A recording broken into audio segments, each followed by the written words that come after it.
हाजिर खबर ऐसी আছে बामनी गाँव ताने प्रबल वर्षा होते रहला। वर्षा संगे संगे घड़घड़ी मिसर भयंकर होते रहला।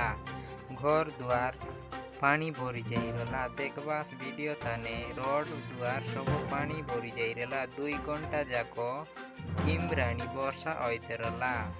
देखबास लोग माने चौथा दरी कर लाखा रोड लगा देखबियार पानी जाको सब रोड गुला भरी जाई रहला।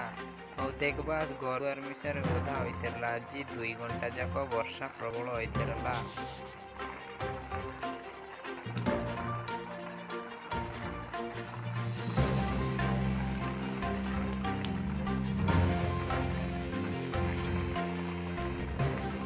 एंती वर्षा केबे मिसर ना होई रहला। प्रबल वर्षा होते रहला। संगे संगे घड़घड़ी मिसर एंती होते रहला। लोग मन कहते रहला एंती वर्षा केबे ना होई रहला। आज ही गला।